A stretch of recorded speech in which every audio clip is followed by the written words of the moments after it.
Hare Krishna, Krishna Krishna, Hare Hare,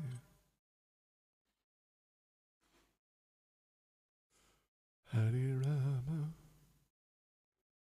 Hare Rama.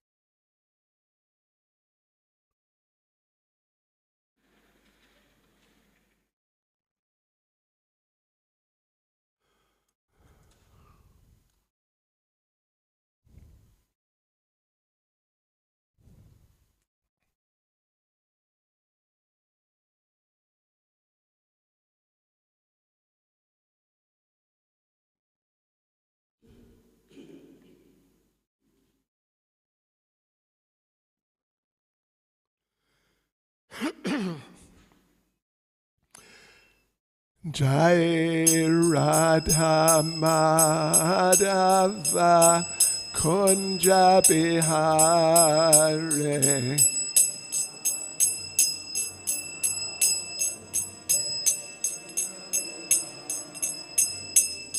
Jai Radha Madhava Kunja Bihare.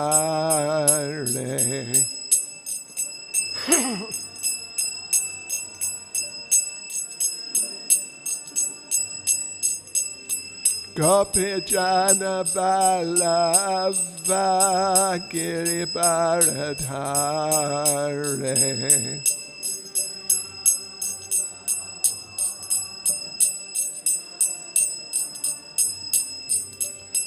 Gopi Jana Balava Giribaradhare,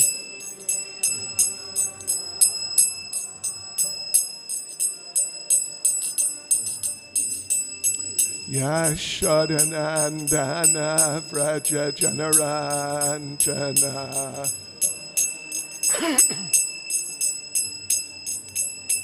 Yashodanandana Vraja Janaranjana,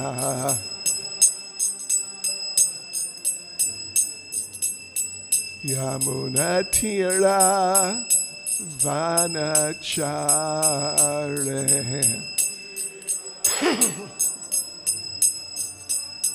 Yamunatira Vanachare,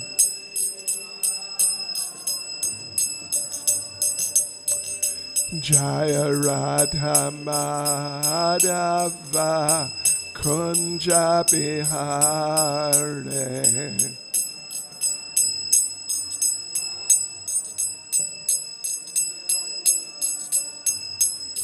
Jaya Radha Madhava Kunja Bihare,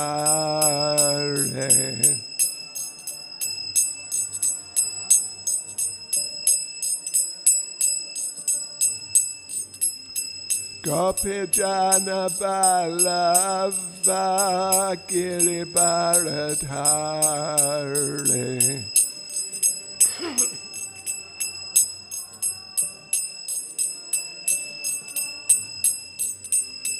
Gopi Jana Balava Giribaradhare,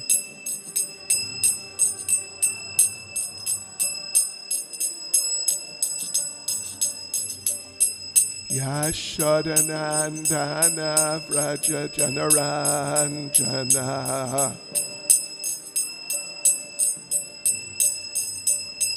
Yashodanandana Vraja Janaranjana,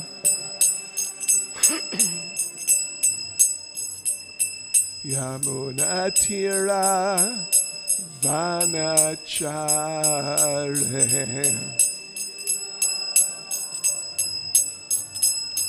Yamunatira Vanachare,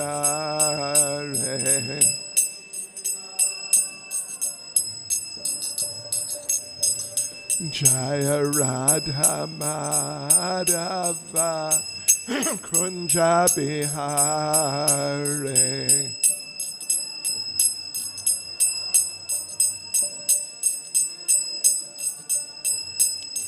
Jaya Radha Madhava Kunja Bihare.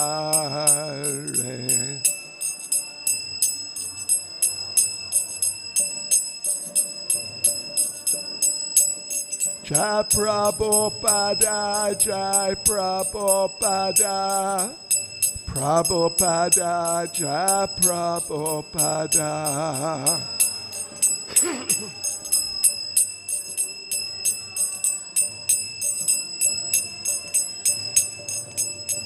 Jai Prabhupada, Jai Prabhupada, Prabhupada, Jai Prabhupada.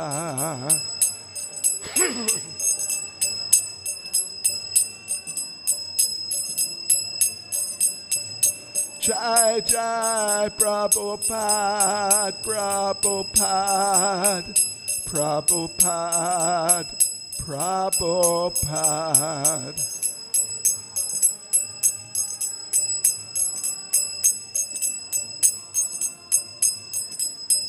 Jai Jai Prabhupada, Prabhupada, Prabhupada, Prabhupada.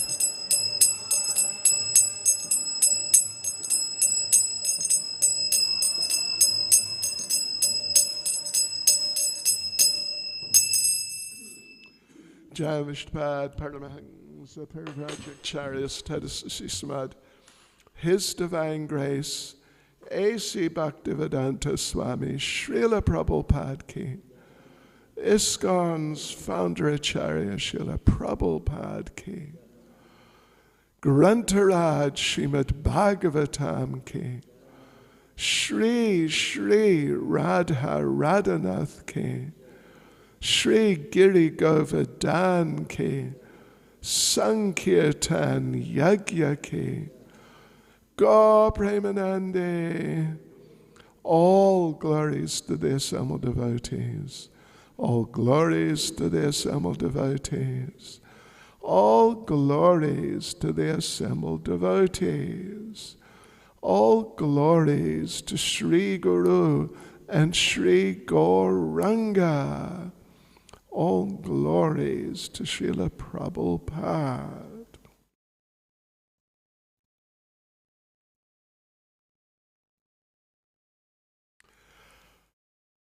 Om Namo Bhagavate Vasudevaya.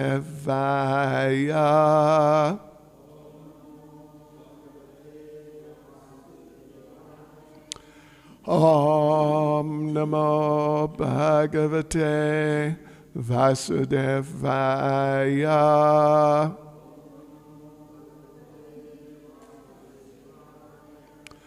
Om Namo Bhagavate Vasudevaya.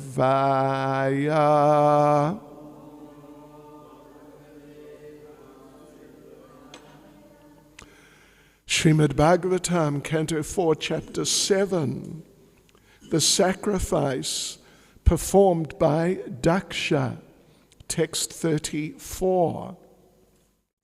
Is that correct? Just checking. Verse 34.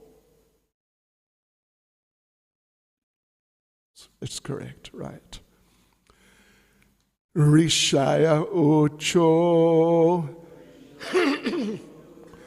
Ananvitam Te Bhagavan Vicheshtitam Yad Atmana Charase Hi Karma Najyase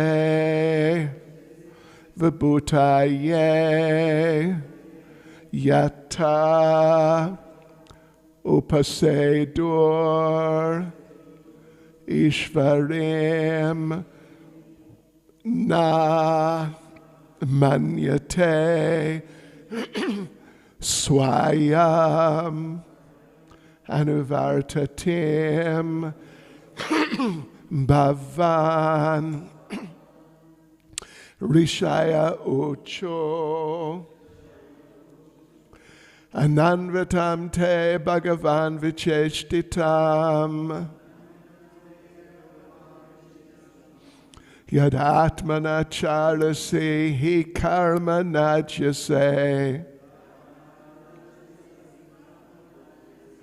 vibhutaye yata upasedor ishvaram namanyate swayam anuvartatim bhavan rishaya ucho ananvitam te bhagavan vicheshtitam yadatmana charasi hi karma najyase vibhutaye yata upasedor ishvarim namanyate swayam anuvartatim bhavan rishaya ucho ananvitam te bhagavan vicheshtitam yadatmana charasi hi karma najyase vibhutaye yata upasedor ishvarim namanyate swayam anuvartatim bhavan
yadatmana vicheshtitam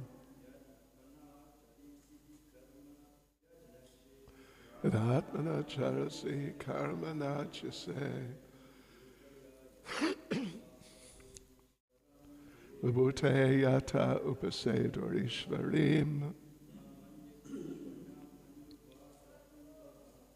namanyate swayam anuvartatim bhavan rishaya ucho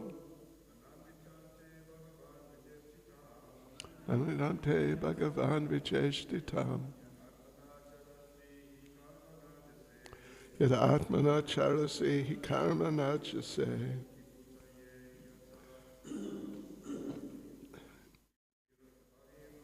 vibhutaya yata upasedor ishvarim namanyate swam anuvartatim bhavan. Ladies, Jaya Ucho Ananvitam te Bhagavan Vicheshtitam Yadatmana charasi karma nachase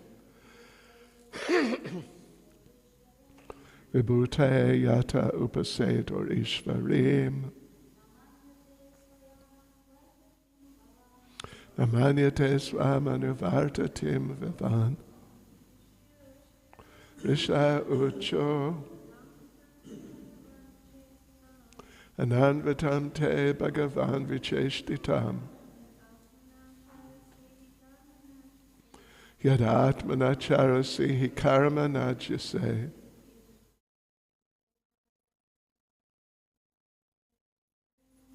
Vibhutaya yata upasedor ishvarim. Namanyate swayam anuvartatim bhavan.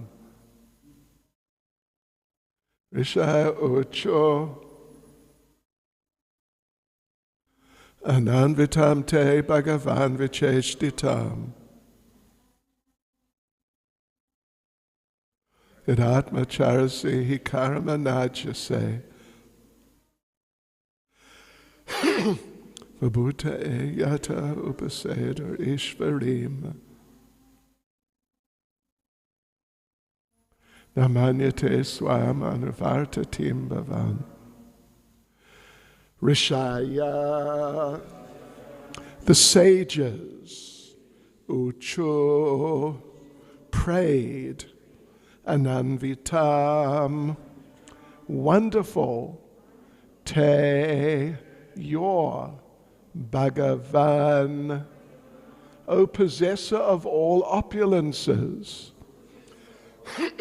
vicheshtitam, activities, yat, which, atmana, by your potencies, charase, you execute, he, certainly, karma, to such activities, na ajyase, you are not attached, vibhutaye, for her mercy, yata, from whom, upasedo, worshipped, Ishvarim, Lakshmi, the goddess of fortune, Namanyate, are not attached, Swayam, yourself, Anuvartatim, to your obedient servant, Lakshmi, Bhavan, your lordship.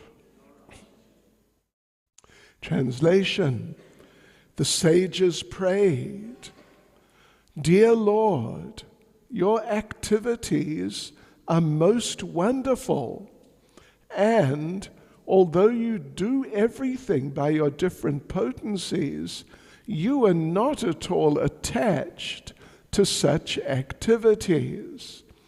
You are not even attached to the goddess of fortune, who is worshipped by the great demigods like Brahma, who pray to achieve her mercy. Purport by Srila Prabhupada. In Bhagavad Gita it is said that the Lord has no desire to achieve any result from his wonderful activities, nor has he any need to perform them. But still, in order to give an example to people in general, he sometimes acts, and those activities are very wonderful. He is not attached to anything. Na mam karmani limpanti. Although he acts very wonderfully, he is not at all attached to anything. Bhagavad Gita chapter 4 verse 14. He is self-sufficient. The example is given here that the goddess of fortune Lakshmi is always engaged in the service of the Lord. but still he is not attached to her. Even great demigods like Brahma worship the goddess of fortune in order to win her favor. But although the Lord is worshipped by many hundreds and thousands of goddesses of fortune, he is not at all attached to any one of them. This distinction concerning the exalted transcendental position of the Lord is specifically mentioned by the great sages. He is not like the ordinary living entity who is attached to the results of pious activities.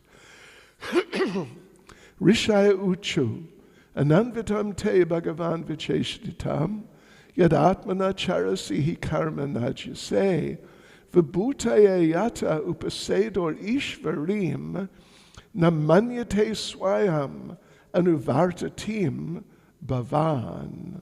The sages prayed, "Dear Lord, your activities are most wonderful, and although you do everything by your different potencies, you are not at all attached to such activities. You are not even attached to the goddess of fortune, who is worshipped by the great demigods like Brahma, who pray to achieve her mercy." Nama Om Vishnupadaya Krishna Prestaya Bhutale Srimati Bhaktivedanta Swaminiti Namane Namaste Saraswati Deve Gauravani Pracharine Nirvishesha Shunyavadi Paschatyadesh Sri Krishna Chaitanya Prabhu Nityananda Sri Advaita Gadadha Shivas Adi Gaura Bhaktavrinda Hare Krishna, Krishna Krishna, Hare Hare, Hare Rama, Rama Rama, Hare Hare.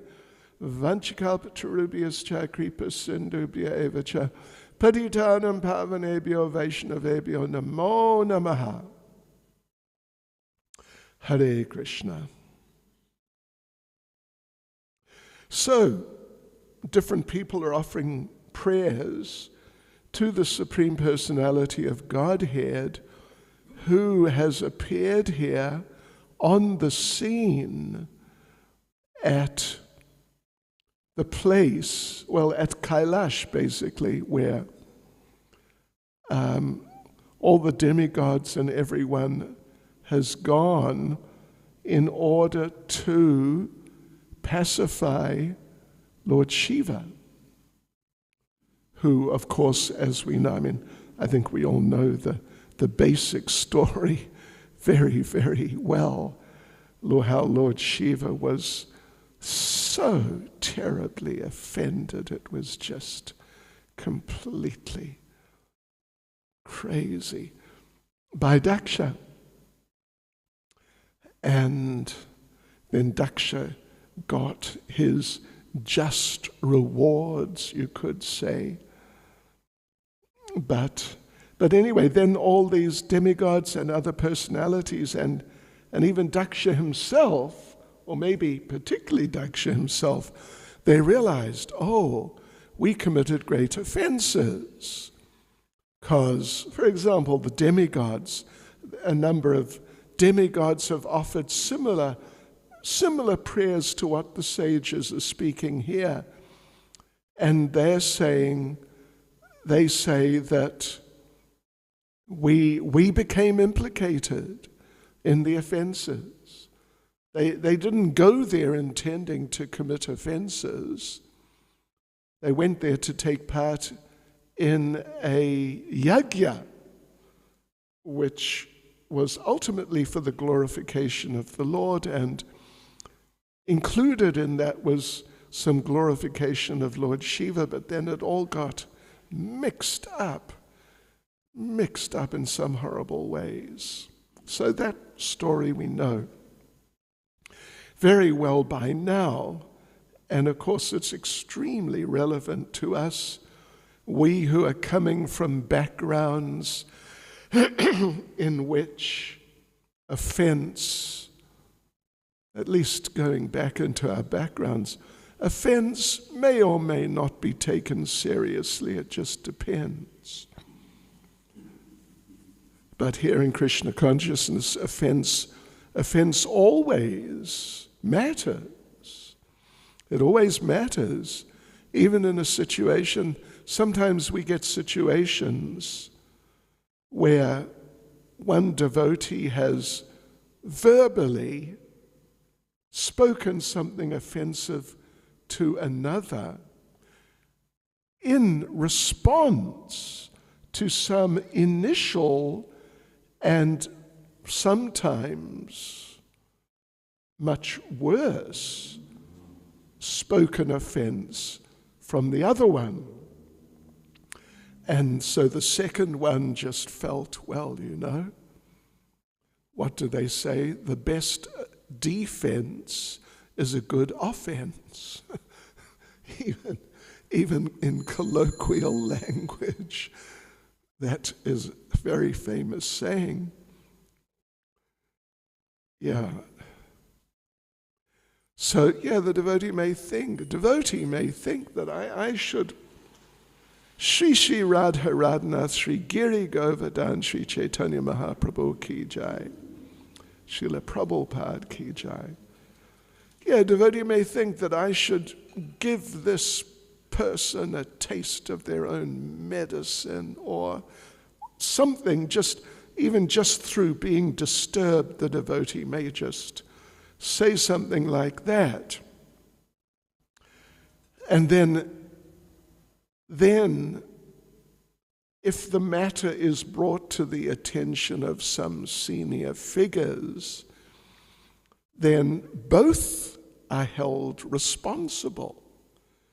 The second one, who was just responding to some initial and sometimes or oftentimes even worse spoken offense, that second devotee may think, well, I was just settling the score with that person or something to that effect, or I just did it spontaneously.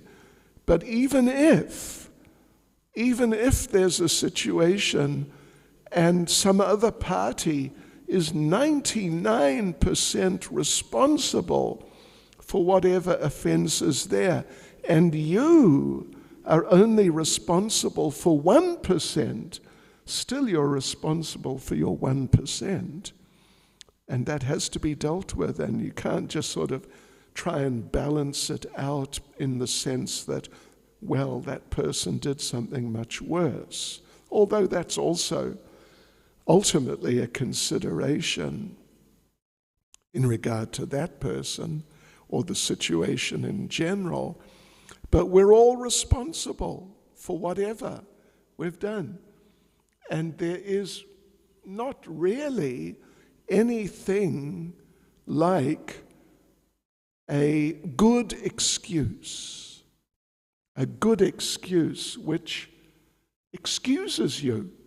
So you are now scot-free from whatever could have been considered offensive on your part.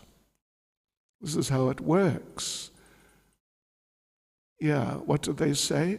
The wheels of God grind, means the wheels which grind grains. The wheels of God grind slowly, but they grind exceedingly fine. So in other words, everything matters. Everything matters, even things that don't matter so much, but they matter. But anyway, the point here specifically is about the detachment of the Supreme Personality of Godhead. Na ajase, you are not attached. Na manyate, and you are not attached. So twice it's emphasized in the verse itself that you, Supreme Personality of Godhead, you are not attached. You are really not attached. in this particular case, you are not even attached to Lakshmi Devi, the goddess of fortune, who so many other, by regular standards, great personalities like Lord Brahma are very attached.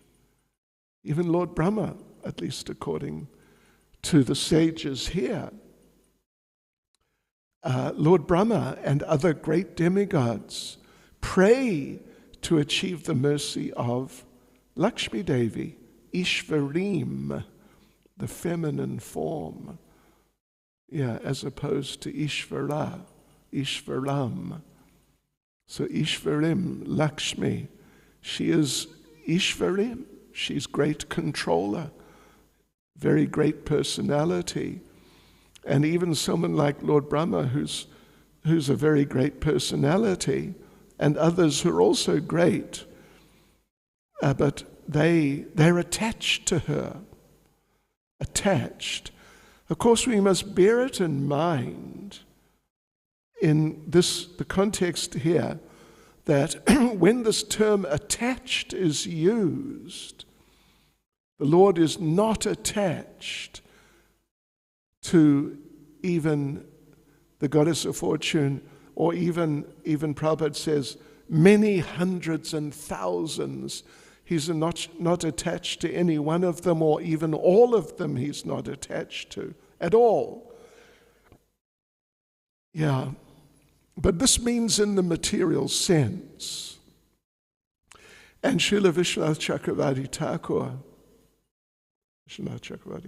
or actually, anyway, either him or Srila Jiva Goswami make the point that this Lakshmi here who's being referred to is the sort of material demigoddess, or at least that aspect of Lakshmi Devi, who is functioning in certain respects as a demigoddess in a material way, by giving materialistic people what they want to fulfill their material desires. This is one aspect of Lakshmi. Yes, so of course she is the transcendental consort of the Supreme Personality of Godhead, but still at the same time she has this function. But because she's not, attached to that function, and because she is really fixed in transcendental consciousness, then even though she gives people, if they worship her in the appropriate ways, she gives people, but she doesn't like it, and therefore she doesn't do it for long. Therefore, if she may give, but then she may stop, because she feels this is not right. I don't want to do it. I'm just doing it as a matter of duty only. So she's known as Chanchala, flickering. Other demigods or demigoddesses are not known as Chanchala or for being anything like Chanchala. They are very regulated in their services of giving people. Even Lord Shiva, although he's a transcendental personality ultimately, but he's known as Ashutosh, very easily satisfied, not because he just likes dishing out and come to me if you want something, I'll just give you whatever. I'll give you more than what you want. But actually his motivation is that he wants to get rid of those people as quickly as possible so he can get back to his chanting of the holy names of the Lord, which is actually the nectar and the foundation of his life. So, but even he just gives and gives and gives, even though he knows it's not so good, but he does it. But Lakshmi Devi, she doesn't. She stops. Person worships her, she gives them. The person worships her again, she doesn't give them. Yes. So amongst the demigods, or those who function as demigods, she has that particular nature as a devotee in the most pronounced way. But the Supreme Personality of Godhead, he is not at all attached to her in that way. She is his wife, and there's very transcendental but also natural type of relationship between them as husband and wife, and there's definitely affection between them. In the pastime of Bhrigu Muni testing first Lord Brahma, then Lord Shiva, then Lord Vishnu. When he came to test Lord Vishnu and kicked the Lord in the chest, and some of the dust from his foot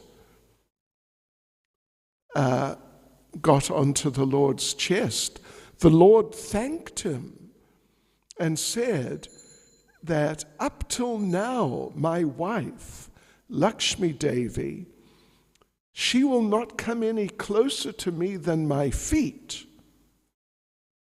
But now that some of your dust from your feet is on my chest, now she may embrace me in the sort of the normal way. She may embrace me to get some of that dust. Yes, so the Lord speaks like that. It's very interesting in terms of developing some understanding of their relationship. So anyway, this is a feature. This is the feature of one of the Lord's 6 opulences, which he possesses in full.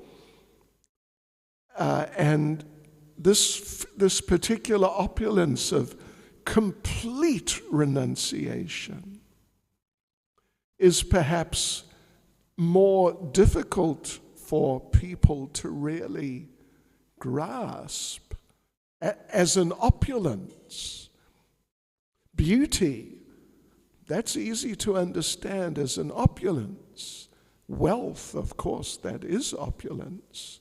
It's very easy to understand how wealth, beauty, knowledge, strength,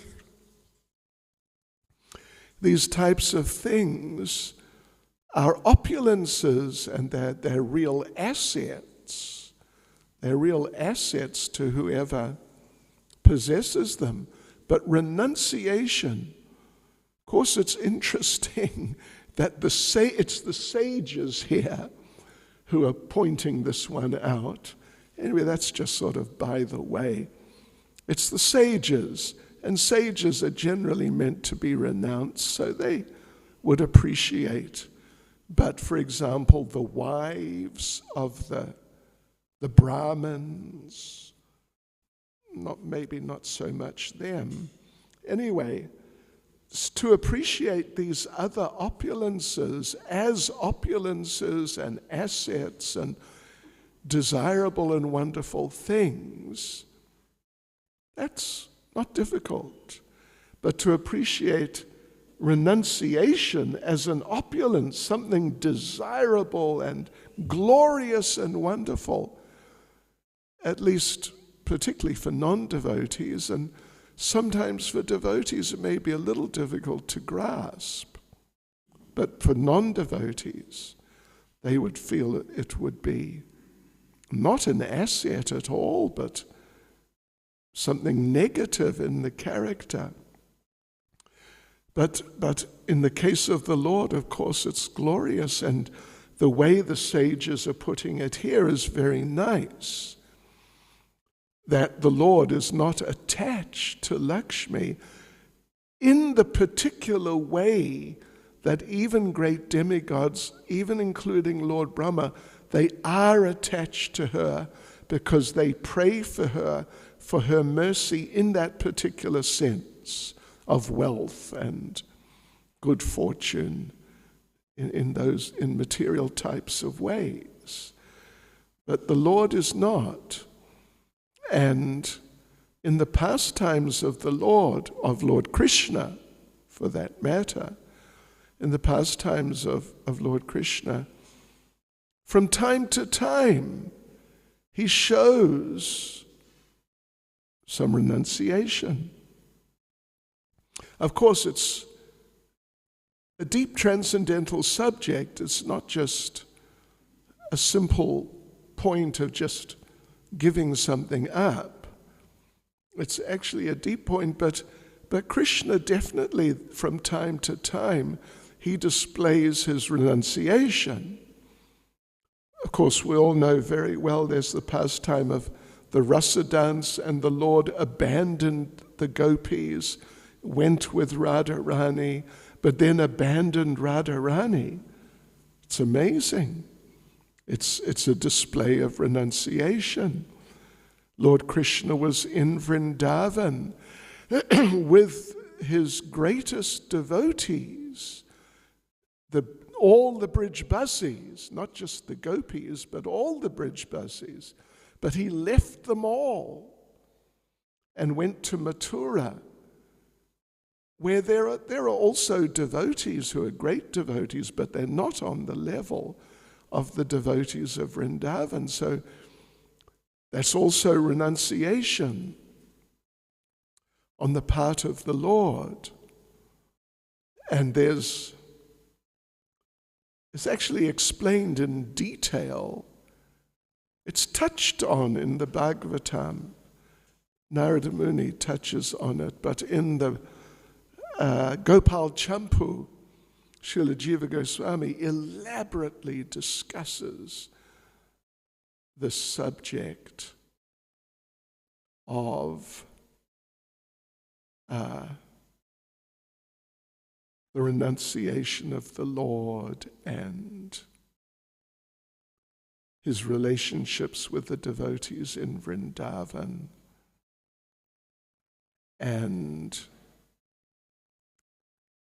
he discusses this. Well, Narada Muni actually discusses with the Lord himself. It's a very interesting discussion. Narada Muni knows it's time for the Lord in terms of the sequence of the pastimes and how it's all meant to work according to the official plan. So Narada Muni tells Krishna, he doesn't want to tell him that, my Lord, you got to leave Vrindavan. It's just the next part of your pastimes, you got to do it. So let's go. Let's go to Mathura. Narada Muni is a very humble devotee. He doesn't want to be so sort of forthright with the Lord, like he's instructing the Lord, something like that. So the way he does it is he says, my Lord, I know that in a few days I'm going to see you kill Kamsa. And I'm going to see you free your parents, Vasudeva and Devaki, and do so many things. I'm going to see you do this and that and this and that and many things. And the effect it has on Krishna, because Krishna was so absorbed in the pastimes of Vrindavan, he had no intention of leaving at all. In fact, there was no idea of leaving. He was just, that was it. It was just perfect, and he was going to just continue. But when he was reminded by Narada Muni that the time has come, then the Lord, hearing all these things, Narada saying, I'm going to see you do this and do that and do many things, the Lord remembered, oh yeah, that's right. I have to do these things because that's what the Yuga, what the Yuga avatar does. In Dwapara Yuga, oh yes, I've got to do these things. And he left the next morning. The next morning he left. Yeah. So he renounced. It's amazing how he renounced his relationships with the Brijbasis and even with the gopis. Of course, it's a very deep subject, and it's very much a part of Achintya Abhed Tattva that he renounced, he left them, but he didn't leave them anyway. So that's that. But he did renounce, and they had to tolerate being forcibly placed in a position of renunciation by the Lord. And even though he didn't go, but they thought he went. So when Krishna went, actually it's there in Chaitanya Charitamrita in Adi Leela, what is it, chapter 13? I think 13, story of the Rasa dance, that Krishna, Lord Chaitanya goes just into a whole sort of transcendental world where Radha and Krishna are meeting while the Rath Yatra is going on. And in it, Lord Krishna tells Radharani, I actually come back every day. Yeah, I'm there every day. Yeah, by the mercy of Lord Narayan. But when sometimes they would see him, they would think, no, he's gone, so it's not him. I'm hallucinating. And sometimes he would speak to them that it's me, Krishna, I'm here. And they'd say, no, you're not here. Because we know you left. We know you left, so it's not you, I'm just dreaming. Anyway, these are very transcendental aspects of the pastimes. But the Lord certainly has renunciation. And he has such renunciation that even though he's worshipped by the goddess of fortune or even hundreds and thousands, Lord Brahma is not worshipped by hundreds or thousands or even really by one goddess of fortune. But he's so attached, at least it's said here, for mercy from her. But the Supreme Lord is not attached to even one out of hundreds of thousands. His renunciation is very amazing.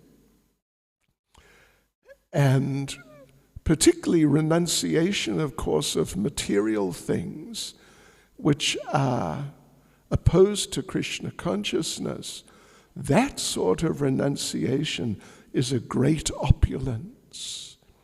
To be able to give up illicit sex life, intoxication, meat eating and related, and gambling, all these things, attachment to wealth. To be able to actually renounce these things in Krishna consciousness, that's a great opulence. That's a great asset for the devotee. Otherwise, in Krishna consciousness, these things can be terrible obstacles, or even sometimes insurmountable obstacles to the devotee's progress. Yes, so that renunciation in in the Krishna conscious context, is a very valuable asset for the devotee to have. And even without it, without enough of it at least, life in Krishna consciousness is definitely going to be more difficult and even painful, because these attachment to these things, including just material opulence, they're like sort of pins or needles or knives or things like that, which get stuck into the devotee, and they cause pain if we become attached to them, and therefore there's some difficulty arises in our Krishna consciousness. But the Lord is so glorious that he's not attached in that way at all, even to someone like Lakshmi. Of course, there is the aspect of transcendental attachment, but let's just say transcendental love, the affection and the attraction which arises out of transcendental relationship that is there in the Lord. And when the Lord, we mentioned what he said to Bhrigu Muni, that now it's good, now his wife is going to embrace him in the more normal way, not just massage his lotus feet. But that's all based on transcendental affection. Like, even there's an explanation of Lord Srila Vishwanath Chakravarti Thakur gives an explanation of Krishna leaving the rasa dance to be, first of all, to be with Radharani, because she's special. And even though he does love the other gopis, but she's very special. In fact, she's extremely special. The way she puts it in that whole discussion is that the other gopis, they love Krishna, but my love is like Mount Meru, way beyond, so great, way beyond Mount Everest. Their love is like a mustard seed. So the relationship is very, very special. So Lord Krishna, to acknowledge that, he left them, but then he left her. What happened? Well, what happened was, at least the way it's described there by Srimati Radharani, is that Lord Krishna wanted the rasa dance to go on further. It's sort of in the middle of the night at that time, something like that. So he didn't want it to finish. He was afraid it would finish if the other gopis found him and Srimati Radharani together. This is how Radharani explains it, at least, that they would chastise Radharani and chastise him, and that would be the end of the rasa dance for that night. But then he left her so they would feel sorry for her, that she got abandoned, and so there'd be less likelihood that they would be in a negative mood. And then when he appeared to them again, the rasa dance would continue. So yes, the Lord, for example, out of affection for Arjuna in the battle of Kurukshetra, it's the same principle of affection and love, that out of love for Arjuna, Lord Krishna drove his chariot, and that's Sudra activity. Even we know Karna, who was biologically you could say, a Kshatriya, the daughter of Kunti and Yamaraj. So, it's definitely a high birth. And physically he was a Kshatriya too, but he was brought up by a Sudra family the husband was a chariot driver. Yes, the husband was one of the chariot drivers. So therefore he was considered a Sudra. And Draupadi would not accept Karna participating in her Swayamvara because she said he's a Sudra. Yeah, he's brought up in a Sudra family.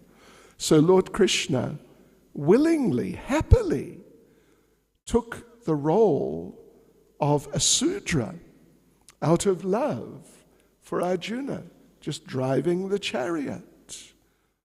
Go this way, go that way, stop, go faster, just taking orders out of love.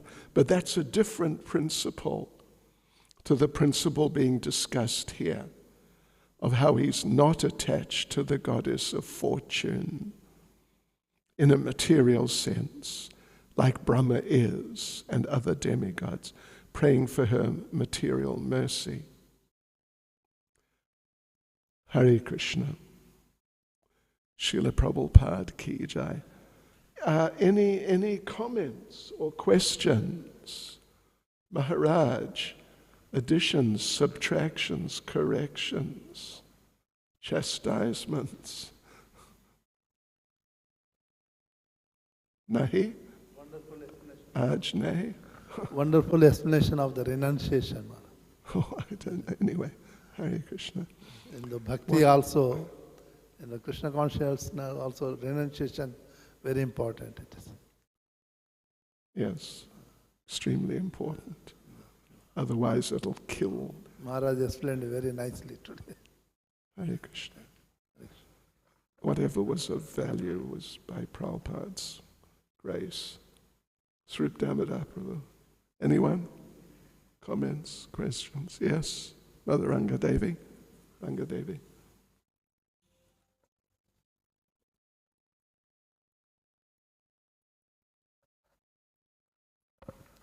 Hare Krishna Maharaj.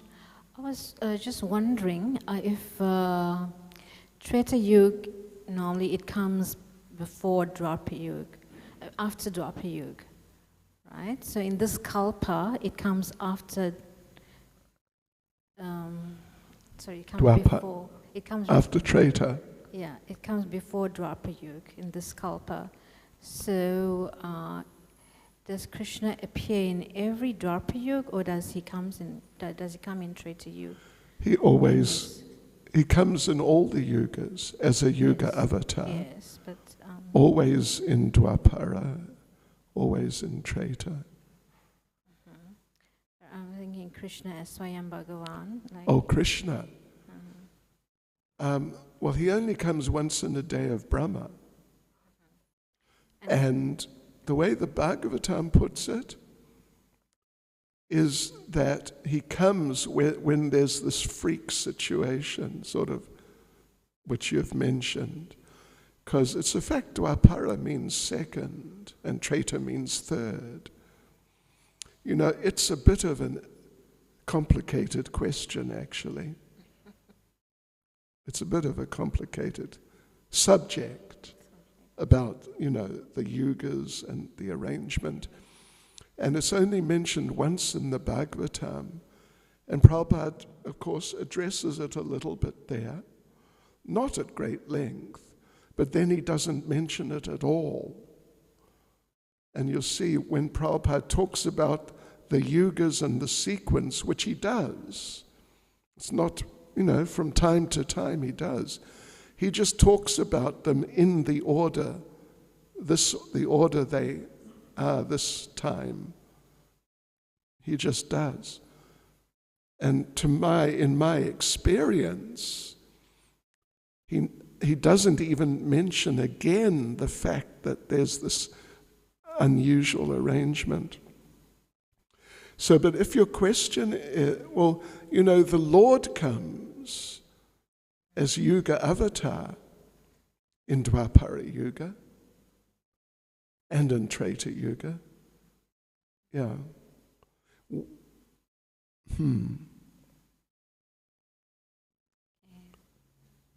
Thank you. Hare Krishna. It's complicated. But Prabhupada doesn't let it become complicated, actually. He just, he mentions it if you have a look there, and then he just moves on. Thank you. Hare Krishna. Srila Prabhupada ki jai.